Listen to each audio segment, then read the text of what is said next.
Welcome back, everyone online. My name is Paula Tama, and I'm a reporter at Politico Europe. You're watching Politico Live. Is it time for a big reset? The European Commission President Ursula von der Leyen over the past month has been touring Europe to endorse the 12 national recovery and resilience plans, which are supposed to recover us from the crisis and the hit of the COVID-19 pandemic. But how are these plans being assessed, and are they delivering on the promise to build back better? This is the question that we'll be addressing with our exceptional panelists. But first, let me have a couple of housekeeping remarks. Don't forget to submit your questions with a swap card up in the box just next to the live stream. That way I will be able to put them to our panelists. And also you can tweet about this event with the hashtag Politico Competition. And now let me welcome our panel. Aušrinė Armonaitė, who is Minister of the Economy and Innovation from Lithuania, Céline Gauer, who is Director General of the Recovery and Resilience Task Force of the European Commission, Benoît Lallemand, Secretary General of the NGO Finance Watch, and Dragos Pizlaru, who is an MEP for Renew Europe and one of the key negotiators on the Recovery and Resilience Facility. Welcome all, and thank you for being here with us today. So let's jump right in. Director General, I'm going to address you first. The Commission, and in particular the task force that you have, that you're leading, have endorsed these 12 national recovery and resilience plans over the past 2 weeks, detailing the reforms and investment that EU countries must do in order to receive hundreds of billions of euros in grants and loans over the next few years. I see them, if you wish, as a golden straitjacket, committing considerable resources against credible commitments for reform and effective investments. And your job, if you wish, is to ensure that these plans not only look good on paper, but also that they're thoroughly implemented in the years to come. So to keep with a sartorial reference, that the jacket strays on. Can you give us a brief overview of what you've seen in the plans so far, and whether they're in line with the rules underpinning the EU's Recovery Fund? Thank you very much, and good morning to everyone. Very happy to be with you this morning. We have already made proposal in relation to 12 of the plans, but we are working on 12 additional ones, because to date we have received 24 national plans from the member states. And what we see is actually that we have very, very good plans. It was a very big challenge for the member states to put together in the middle of a pandemic this sort of broad ranges of investments and reform, but they have, in my view, very successfully done so. And I would like to highlight the 4 points that I like really in the plans that we see. The first one is that we have very, very dense packages of investment and reform. I think this is a novelty of this instrument that we have. It's not only about financing investment, financing economic development, it's also about having very far-reaching reforms and building resilience. And what you will see in those plans are far-reaching reforms on labor market, on education, on sustainability of public finances. So really, really good and far-reaching reforms that are owned by the member states. It's not top-down, it's not imposed, it's really coming from them. So you have a strong ownership of the content of the plan. So that's the first thing. The second one is that it's really a step change towards a green transition. So we had a commitment to have at least 37% of the whole expenditure dedicated to green. What we see is that we have more than that, and that again, here you have a combination of really innovative and important investments like on sustainable transport, like on energy efficiency in building, also combined with reform paving the way for decarbonization. So really a chance to deliver on the Green Deal. Thirdly, on digital, it is, as we have seen during the pandemic, how digital is crucial for the continuity of our societies and for also being competitive and having business continuity. Here, again, a very, very strong focus on digital reforms, on connectivity, on digitalization of public services, having a beneficial impact on business. And thirdly, or fourthly and lastly, the social dimension of the plan is extremely important and very, very significant. More than 20% of the overall expenditure dedicated to social, be it on labor market, be it for skills that are really crucial for the future, or on social safety nets that have to be improved. So if I look at it in a round, both for the investments and for the reform, we have really, really good plans. The key will be in the implementation now, but at least we have an excellent starting point. Thank you. Thank you for that. Dragos, I'm turning to you now because you and your colleagues have been vocally demanding that the Commission vets this plan very thoroughly and is strict in its assessment. And last month, you passed a resolution in the Parliament expressing some serious concerns about the compliance of several measures in these plans with the requirements of the underlying regulation, which we were just reminded by Céline, but include a 37% spending target on green, 20% of digital, no euro spent can do harm to the environment, and they must address all or a large number of the recommendations by the Commission under the European semester governance. So what I wanted to ask you is the Commission making concessions? Are those concerns still relevant, or has the Commission convinced you of the quality of the spending plans, of the ones that were endorsed and that we could see, of course? Yes, thank you. Excellent question. So I will start from the fact that many people are talking about the Recovery and Resilience Facility, in terms of the money that is put there. The largest financial facility that we have in Europe. We from the Parliament are seeing it from an additional perspective as well. We see it as a proof of solidarity. As a means to show that we have the ambition, the hope and the vision in Europe to pursue further. That's why we are pleading for democratic accountability, because we cannot fail with this particular project. This is so important for the future of the European Union. So the stake is pretty high. So it's not just about the money. Coming back to what you are asking about how the European Commission is delivering and it's implementing the facility. We think that the effort that the Commission is right now putting forward and has actually been delivering in the last couple of months is gigantesque. It is really enormous. And we appreciate very much this particular effort. It was a rush to be able to have the resources available for the recovery as fast as possible.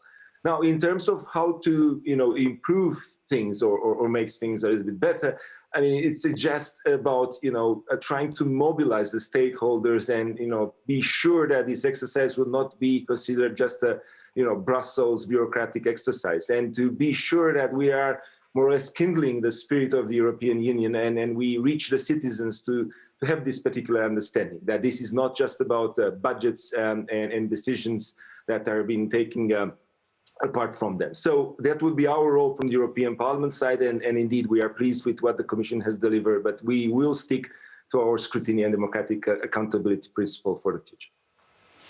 Thanks. We'll come back to the process and how these plans were drawn up, but first I wanted to bring Austrinia, because you are on the receiving end of both the money and this tough scrutiny from Parliament, from the Commission, and so on.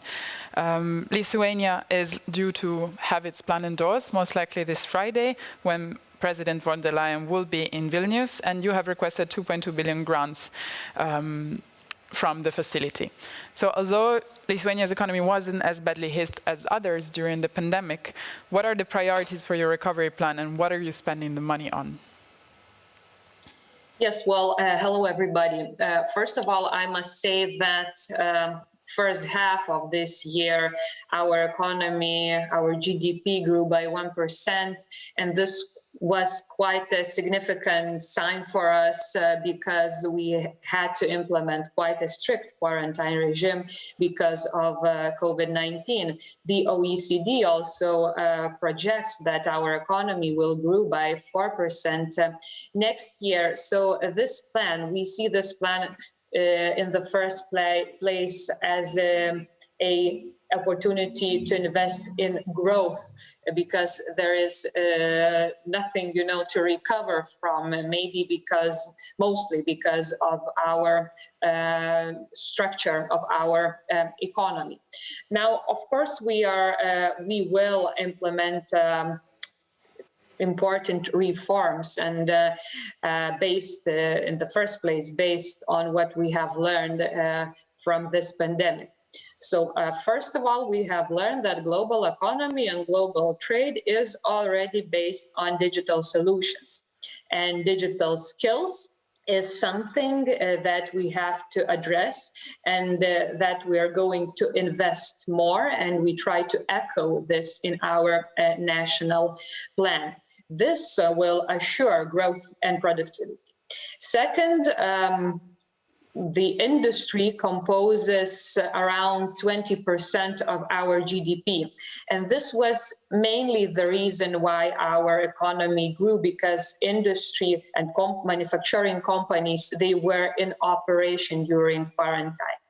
But then we have to look at their picture, and we have to implement more digital and also climate friendly solutions and tools to achieve green transition. So our productivity would be environmental friendly, and we would achieve circular economy. So the main thing and the biggest portion of our investment from the national plan will be dedicated to green transition, and it composes around 37% of the whole investment and more than 100 million. Now, third thing we have learned from this pandemic is that European Union and us as Europeans, we are too dependent on third countries when it comes to products, infrastructures, technologies, and so on and so forth. So we have to, show political will in order to be more independent and to grow our domestic capabilities. And it doesn't matter, is it high-tech engineering sector or biotechnology sector and so on and so forth. So innovation and investment towards innovation is also a significant thing in our national plan. 9%, around 9%, both science and businesses could create more when they have a better partnership.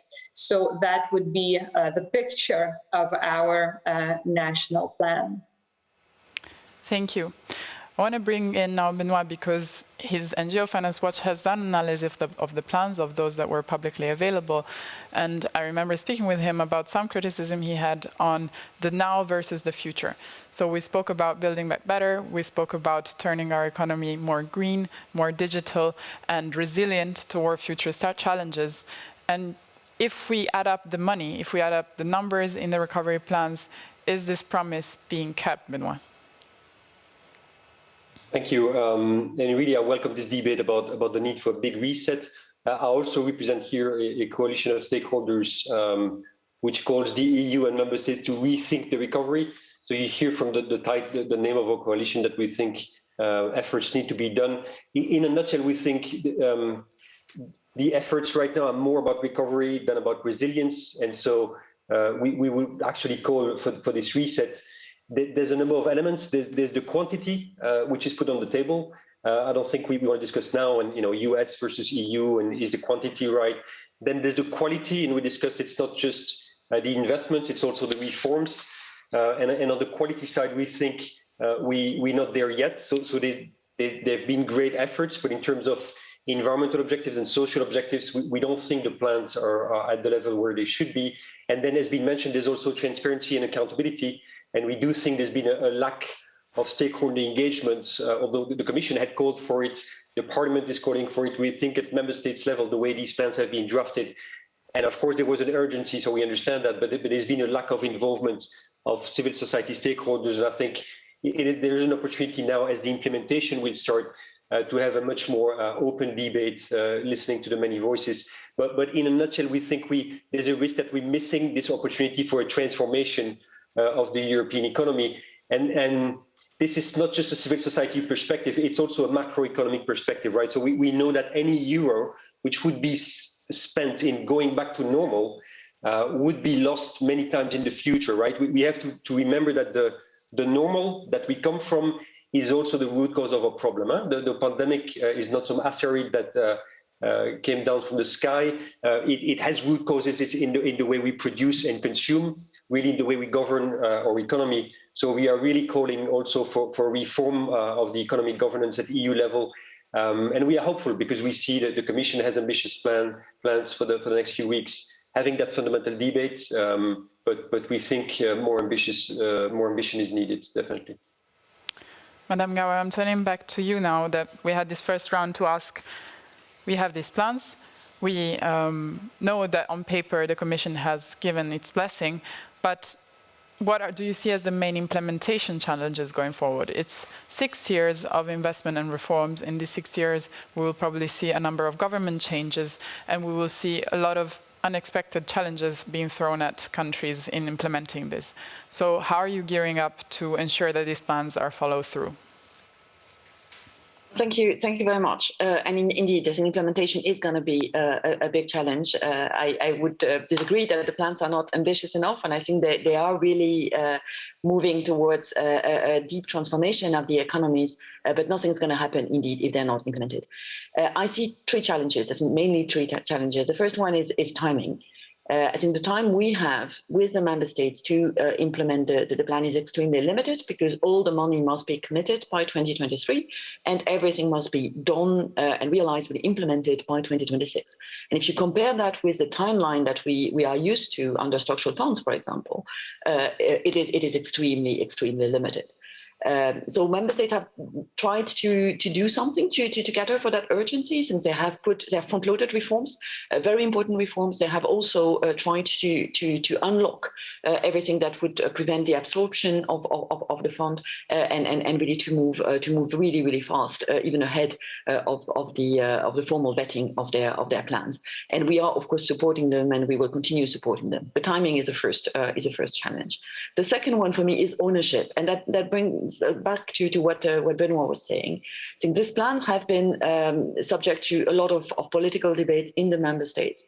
The involvement of opposition or the involvement of civil society was not always as broad as we would have wished, but at least these plans are coming from the member states. They've not been imposed by the Commission or by anybody else, a bit contrary to the adjustment programs we knew.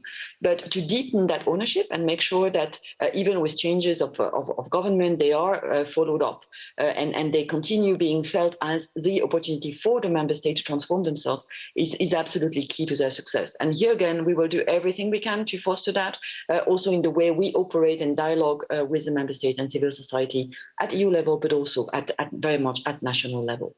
And the third challenge I would see is coordination. These plans are extremely broad in scope.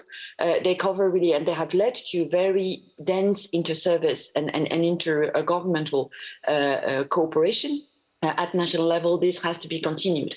We cannot go back to silos of doing a little bit of green here, a little bit of transport there, or a little bit of digital. It has really to be truly transformative, integrating reforms and investment also in the implementation. And that's true at the level of the government, but that's also true at the level of the local participants, because many of these reforms and investments will have to be implemented by local government, by regions, by municipalities, simply because of the division of competence at national level. And keeping the very strong steer and very good coordination, both at EU level and at national level, will be a challenge. Here again, we will be there to try and make that work, but it's not going to be an easy one. Thank you.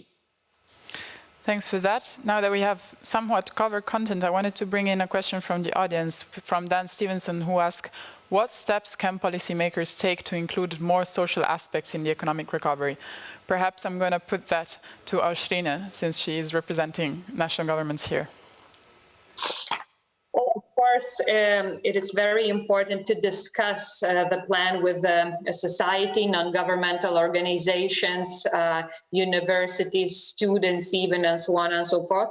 And this is what we were trying to do, despite the fact that we were just recently well, we were new in the government. We have formed a new government. We just recently were elected, and we tried to still facilitate these debates with the public society so that we could reflect their views and social aspects of our reforms. Now, of course, social dimension is very important, and quite a significant portion, for instance, in our Lithuanian plan is dedicated for social security as well. But it is a horizontal, it has to be, to my view at least, it is a horizontal priority. So the social dimension has to be reflected horizontally on either it's innovation reform or green transition, advanced industry, transition towards circular economy, and so on and so forth. We have to keep in mind how these reforms will reflect social dimension and how they will have a positive impact socially. For instance, handicapped people, people with disabilities, social inclusion, women, LGBT community, and so on and so forth. So in the Ministry of Economy and Innovation, we are keeping this in mind. And again, dialogue and constant discussions, transparent discussions, open discussions with NGOs and public society is a key to this. Speaking of process and inclusion, I wanted to ask Dragos, do you think that the Parliament has sufficient oversight, and that not just the European Parliament, of course, but also the national Parliament, and is there ownership of these plans at a national level? Yeah, I mean, clearly the initial thinking about the RRF was pushed more at the governmental or intergovernmental level. And this was for us from the European Parliament side very important to underline in the trilogues when we were negotiating the final version of the regulation. We believe that the EU value added should be indeed a very important factor. And indeed, if there is one thing that I can say that we regret a little bit from the European Parliament side is that indeed the national plans are, plan by plan, country by country. And we expect that in the implementation, the Commission would actually look at this EU value added and try to connect the different measures, reforms and investments to generate more value added. Now, in terms of the scrutiny and overseeing, I mean, the European Parliament will be involved. There will be, legitimacy going on. We have the Conference on the Future of Europe that is going on as well, and it's very, very important. I just want to underline just one thing about the inclusion factor and the social. I mean, the European Parliament has actually brought on the table the pillars and the emphasis on the social part and on the next generation, children and youth. And what we believe is that still we are lagging a little bit behind on this particular one, as we are failing basically to reflect well this particular dimension. And I think that the member states have chosen more or less measures that are not up to the priority that we should give in Europe. We should invest in the social policy in a way that is different than the past. This is not about expenditure. This is not about social protection. This is about investing in the future, investing in accessibility, investing in opportunity, not leaving people behind and providing them a future. And that's critical. If we want actually to have a Europe that will be strong and to avoid nationalist movements and people left behind that will be captive to politicians of extremes, either left or right, we need to provide social investment and with the impact on society. And we are right now a little bit failing on that in the plans. I think that we are not up to the ambition and the hope that we were supposed to. Thank you.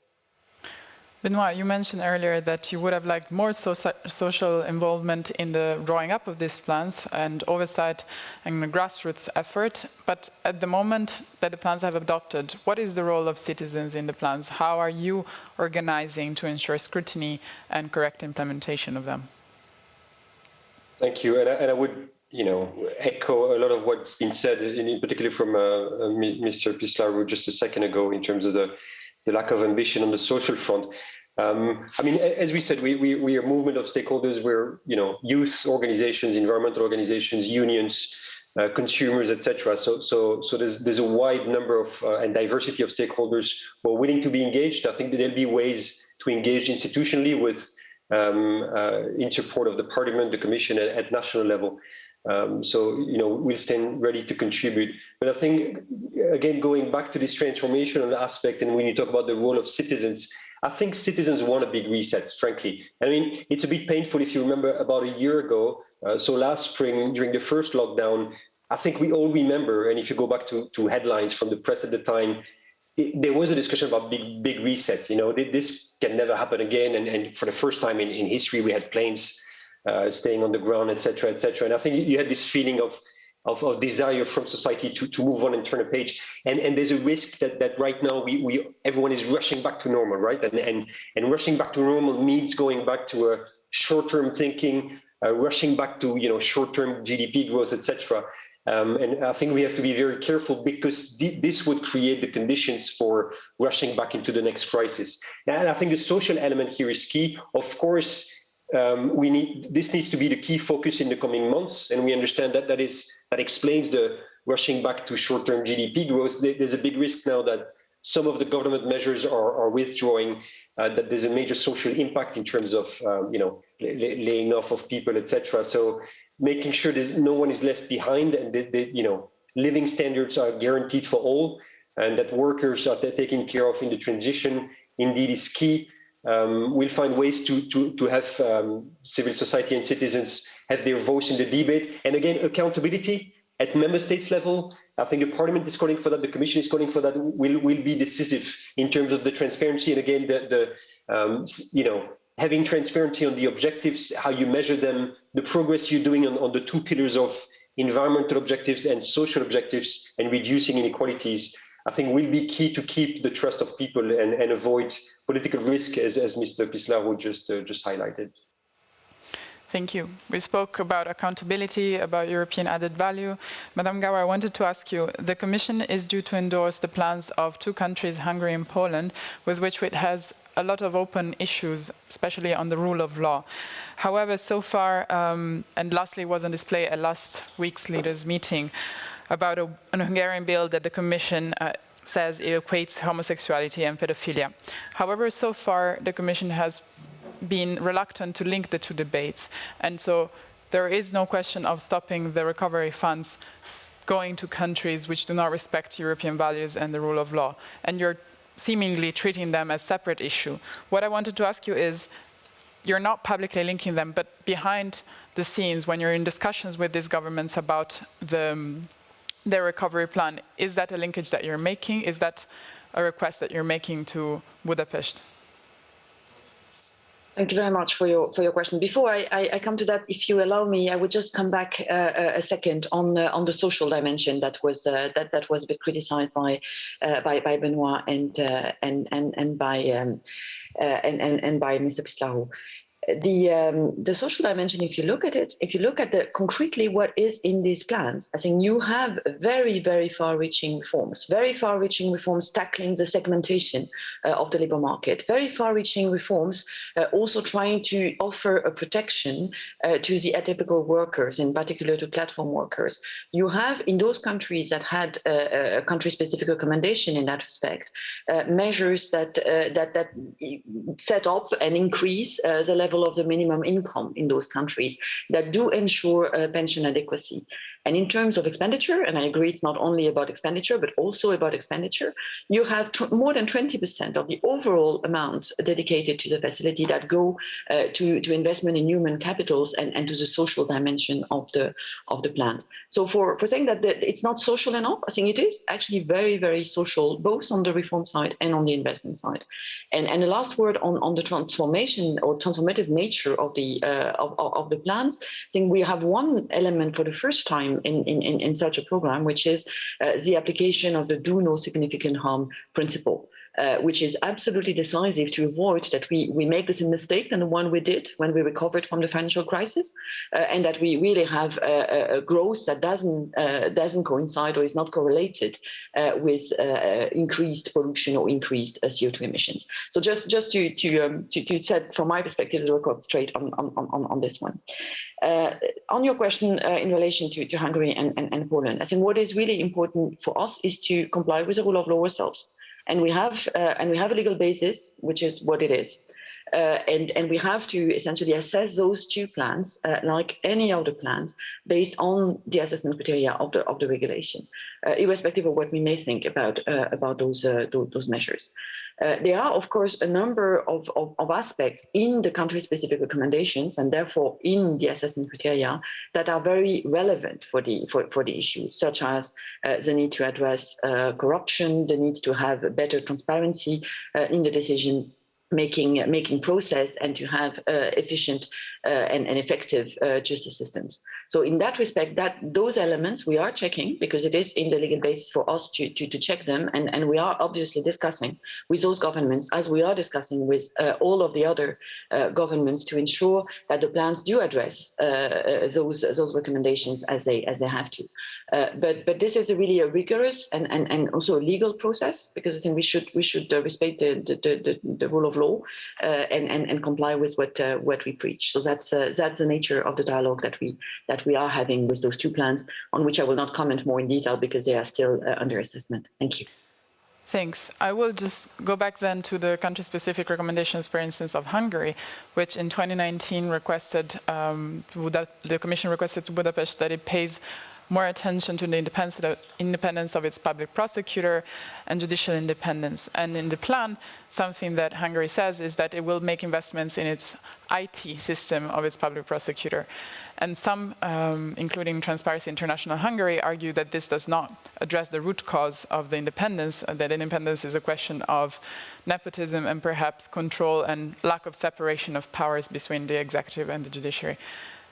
Given that this is fully within the remit of the RRF, the regulation, is that, not going to ask you to comment specifically on Hungary, but I'm going to ask you, will there be a case that if the Commission is not satisfied with the way that countries address the CSRs, it will not approve the plan, it will withhold the plan?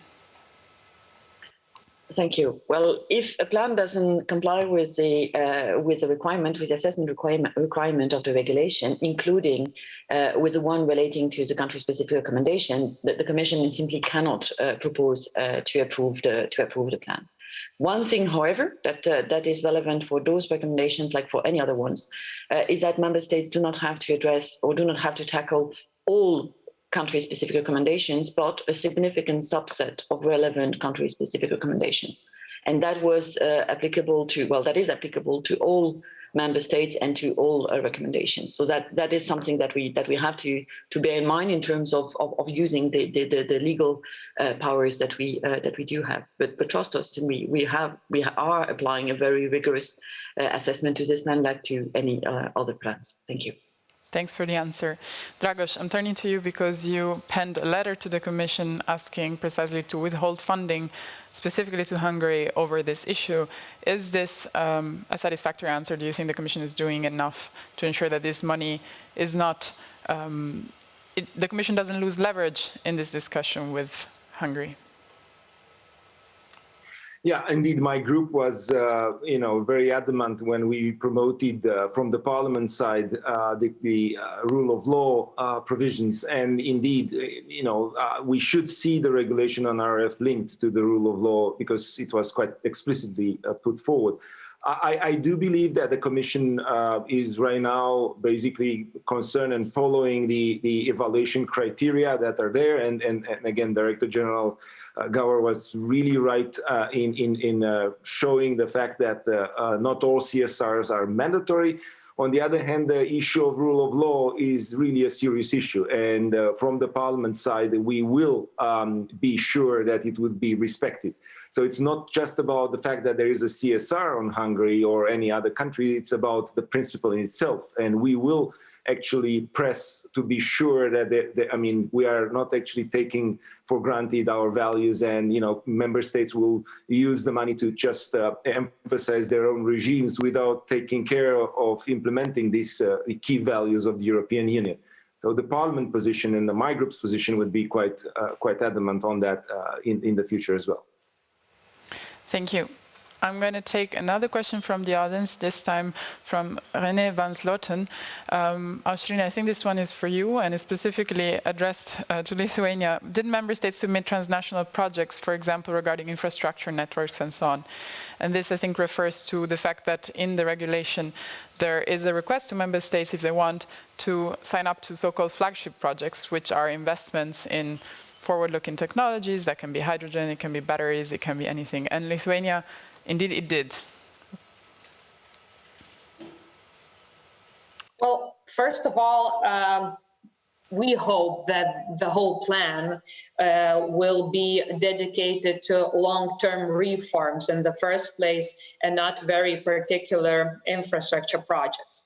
But I will maybe just give you an example and elaborate more about our digital transition component. So first of all, we of course want to assure secure infrastructure of our digital services, because in Lithuania we have quite a developed e-services, public services in the first place, but also private as well. So if you think of the significance of its security, I think it is a very important thing to note, because as famous writer Yuval Harari once wrote, the next crisis after this pandemic could be harder if something happens to our digital infrastructure. Now, open data is also something I would like to note when it comes to both infrastructure, but also social dimension and more opportunities for businesses to create new technologies. Public institutions collect and create vast masses of data, and we have to open them so that not only media but also businesses could get access and then develop something and use the data for the second time. Sorry for cutting you off. I just wanted to ask, is this something, for instance, that is a flagship for Lithuania? Are you investing in cross-border projects on this? Well, I'll just try to finish. So this is something that I think I hope it's quite unique, so that we will make all of our data that is in our public institutions open. And if you want to keep it, close, then you have to have a very serious reason, for instance, GDPR, but as a liberal, I'm quite critical about this as well. Now, when it comes to flagship projects, I think, well, again, as a liberal, I think that governments and states, they should not, tell what businesses or education system should create. We just have to facilitate.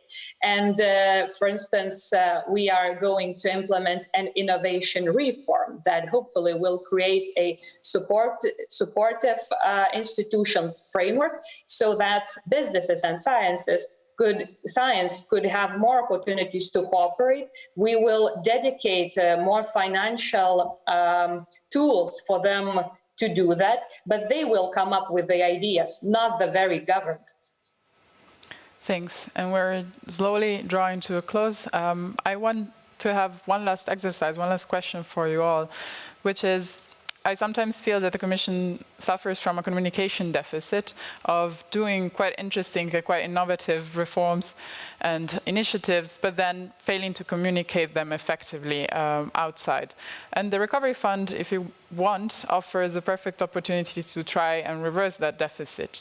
So if we could do a tour de table on what is a do and or a don't for the Commission in the next few years when it implements this plan, maybe starting with Benoit. Thank you. I totally agree with you. I think, allow me to be a bit blunt here, I think it's not so much for the Commission to do that work. I do think you're right, there's a major opportunity for the European Union to appear in a different light. We mentioned the adjustment programs of the past, and the Commission in particular, or Brussels, whatever that means, being seen as focusing on reducing public deficits and budgets, so sort of negative discipline. And we see now there's an opportunity for the EU to position itself as an agent of positive change, and in fact, sort of playing the good cop with member states to push them to achieve social objectives and environmental objectives with the recovery plans. So we think this is a big opportunity. But to be honest, I'm not sure it's a question of communication. As Finance Watch, we've been working for 10 years on financial reform, and we've seen to be quite crude that member states play a hypocritical game of when they go back to their capitals and there's a reform they need to sell to the citizens, it is difficult. They say, oh, it's because of Brussels. And whenever there's something positive, they say, well, that's thanks to me. So I tell EU citizens, if it had been down to the Commission and the Parliament, financial reform would have been much more ambitious. So I think, the Commission now and the EU and the Parliament also putting pressure on member states and showing its role to citizens, in fact, holding governments, national governments to account in terms of environmental objectives and social objectives is a big opportunity to change this view about the European Union from European citizens. Austrina, are you going to play a blame game if things go wrong? Or what is your one thing that you as a member state should do to ensure the success? And if you could be brief so we can give a chance to everyone else to respond. Well, first of all, we have very, limited amount of money, which is good. And we have limited amount of time, which is also good.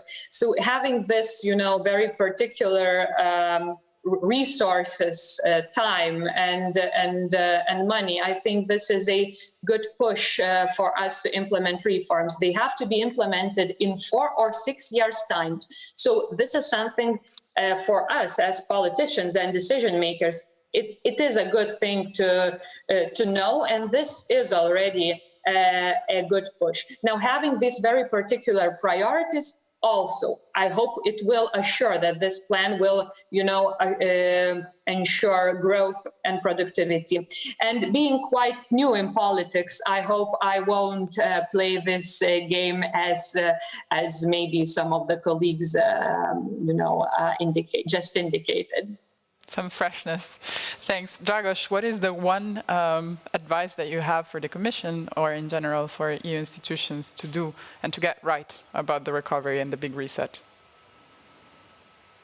I'm going to, say again that this is not just about money or growth or, procedures or regulations. This is about winning the hearts of the European citizens. This is about communicating hope. This is about reasserting that solidarity is at the center of the EU. This is about the next generation that we are claiming in the title, and to show the children and the youth of Europe that they are at the core of these processes. This is not just about pragmatism. This is about hope. The RRF, the Recovery and Resilience Facility, it's about hope and should be about hope. So if there is one thing that the Commission should do, is to try to communicate to citizens, and to communicate to entrepreneurs, communicate to stakeholders, and explaining them that this is not just a game of national governments. This is well beyond that.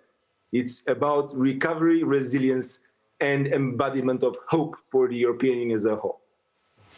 Madame Gauer, we finish with you. What is one note for self-reflection that you take away, or one mantra that you will be telling yourself every day for the next 6 years going forward about this project? Well, the one mantra will be deliver, deliver, deliver. I think it's nice to have a plan, but now you need to deliver, and that will be the guiding principle for us. But picking up on the hope message of Dragos and on the communication point, I think this is a huge opportunity for us and for the member states to communicate together. And it will only work. And this message of hope will only come to the citizens, and they will only see the added value of the whole recovery efforts that we are making together if we manage to also transmit this joint work that we have been doing with the member states in the last months. Since the last months and almost last year has been a unique experience of partnership and cooperation with each and every member state in a very constructive, open and positive atmosphere. And this is why I think that the plans are owned by the member states, but also very much supported by us. And at EU level more generally, so not only the Commission, but more the EU institution, as we now see in the debate in the Parliament and also in the proceedings in the Council.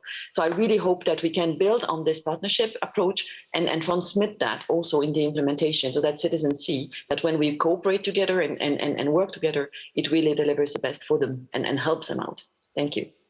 Thanks for that, and thank you all for the discussion, which was quite enlightening. I want to summarize it by saying that implementation will be the challenge going forward, that social expenditure and the impact and the trickle-down impacts on the population will be something that member states and the Commission and everyone, civil society, should be paying close attention to.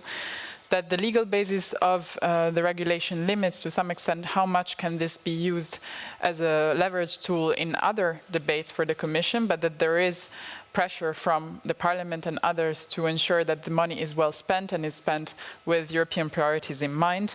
And to sum it all up, it's time for a big reset. Thanks again. Stay tuned for the next talk with my colleague Simon van Dorp, who will be moderating a session in just 10 minutes, which will be a lively discussion on how Europe can build a competition framework which dovetails with the Green Deal. Thank you so much for following.